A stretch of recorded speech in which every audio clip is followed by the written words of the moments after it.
چلاس دیامر کا ڈویژنل صدر مقام ہے جو سطح سمندر سے کم و بیش 4000 فٹ کی بلندی پر واقع ہے۔ اس ڈویژن میں چلاس کے علاوہ داریل، تانگیر، بٹوگاہ، تھک نالہ، کھر نالہ، تھلیچی، ہوڈور، گوہر آباد، تھور اور استور وغیرہ اہم مقامات اور وادیاں ہیں۔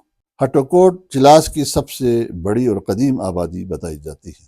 اس بستی کا ذکر قدیم جنگوں کی تاریخ میں بھی ملتا ہے۔ دیامر دراصل قدیم دردستان کا حصہ رہا ہے۔ داریل اور تنگیر کا علاقہ کبھی یغستان کہلاتا تھا۔ شاہراہ قراقرم کی تعمیر سے پہلے بالا کوٹ سے درے بابوسر کے راستے موسم گرما میں جو تجارت ہوتی تھی اس کا تجارتی مرکز چلاس ہوتا تھا۔ السلام علیکم، آپ دیکھ رہے ہیں سیاچن ٹائمز اور میں ہوں محمد حسن حسرت۔ ہمارے پروگرام کا موضوع ہے آئین گلگت بلتستان اور آج ہماری گفتگو کا محور ہے دیامر کے جغرافیائی خد و خال۔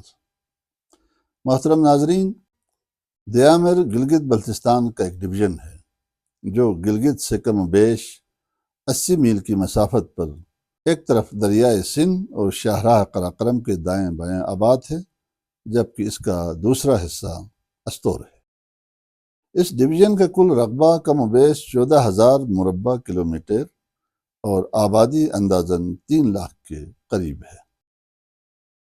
چلاس دیامر کا ڈویژنل صدر مقام ہے جو سطح سمندر سے کم و بیش 4000 فٹ کی بلندی پر واقع ہے۔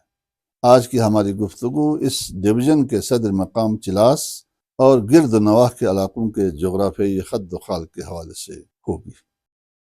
اس ڈویژن میں چلاس کے علاوہ داریل، تانگیر، بٹوگاہ، تھک نالہ، کھر نالہ، تھلیچی، ہوڈور، گوہر آباد، تھور اور استور وغیرہ اہم مقامات اور وادیاں ہیں۔ ہٹوکوٹ چلاس کی سب سے بڑی اور قدیم آبادی بتائی جاتی ہے۔ یہ آبادی چلاس بازار سے نیچے شاہراہ قراقرم کی طرف بٹوگاہ کے کنارے واقع ہے۔ اس بستی کا ذکر قدیم جنگوں کی تاریخ میں بھی ملتا ہے۔ دیامر دراصل قدیم دردستان کا حصہ رہا ہے۔ داریل اور تنگیر کا علاقہ کبھی یغستان کہلاتا تھا۔ 8131 میٹر بلند ننگا پربت چلاس اور استور کے درمیان واقع ہے اور یہ دنیا کی بلند ترین چوٹیوں میں سے 6 نمبر پر ہے۔ مقامی لوگ ننگا پربت کو دیامر ہی کے نام سے پکارتے ہیں اور مقامی شنا زبان میں دیامر پریوں اور دیوتاؤں کے مسکن کو کہتے ہیں۔ یہ چوٹی کلر ماؤنٹین بھی کہلاتی ہے۔ دیامر ڈویژن کی وادی داریل و تانگیر کی سرحدیں خیبر پختونخوا کے ہزارہ ڈویژن سے ملتی ہیں، جبکہ دوسری طرف استور کی سرحدیں کشمیر سے جا ملتی ہیں۔ استور سے تانگیر تک کا یہ علاقہ جنگلات اور معدنیات سے مالا مال علاقہ ہے۔ چلاس اور گرد و نواح کی وادیوں کے جنگلات کے مشہور درخت چیڑ، دیودار، کائل اور بھوج پتر ہیں۔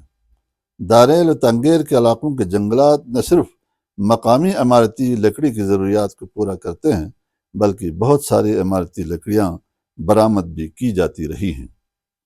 استور کے گرد و نواح میں جنگلات کے علاوہ ادویاتی جڑی بوٹیاں کافی تعداد میں ملتی ہیں۔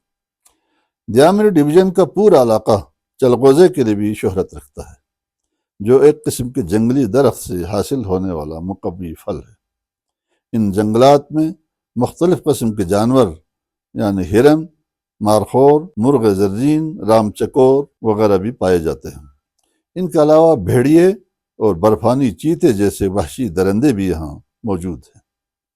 دیامر کے دیہات عموماً ڈھلوانی جگہوں پر واقع ہیں۔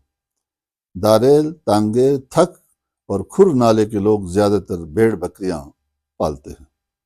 چلاس انتہائی گرم علاقہ ہے، البتہ دیامر کے بلندی پر واقع نالہ جات اور وادیوں میں خوب سردی بھی پڑتی ہے۔ موسم سرما میں استور، بابوسر اور دیامر کے کئی دیگر دیہات برف کی زد میں ہوتے ہیں۔ لوگوں کا عام پیشہ زراعت اور غلہ بانی ہے۔ یہاں زیادہ تر وادیاں دو فصلی ہیں، مگر استور کے تقریباً 90% دیہات یک فصلی ہے۔ دیامر کا بیشتر علاقہ مونسون کی بارشوں کی زد میں رہتا ہے، اس لیے یہاں جنگلات اور سرسبز و شادابی زیادہ ہے۔ دیامر کے پھلدار درختوں میں انگور، اخروٹ، بادام، توت، سیب، انار اور خوبانی کے درخت پائے جاتے ہیں۔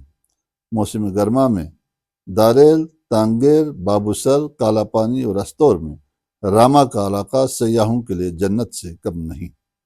راما جھیل، گدائی جھیل اور گنئی جھیل وغیرہ ٹراؤٹ مچھلیوں کے شکار کے لیے بھی بہت مشہور ہے، اور ان جھیلوں پر مرغابیوں کے بھی جھنڈ کے جھنڈ اترتے ہیں۔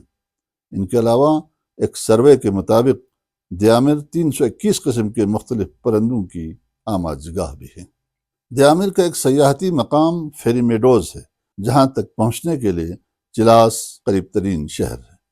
شاہراہ قراقرم کی تعمیر سے پہلے بالا کوٹ سے درے بابوسر کے راستے موسم گرما میں جو تجارت ہوتی تھی، اس کا تجارتی مرکز چلاس ہوتا تھا۔ اب شاہراہ قراقرم بننے کے بعد یہاں آمد و رفت میں بہت آسانیاں پیدا ہوئی ہیں، اور دیامر کا علاقہ روز بروز ترقی کی راہ پر گامزن ہے۔ آج کا موضوع ہم یہیں سمیٹ لیتے ہیں۔ آئندہ میں کسی اور موضوع کے ساتھ حاضر ہو جاؤں گا۔ اجازت دیجیے، خدا حافظ۔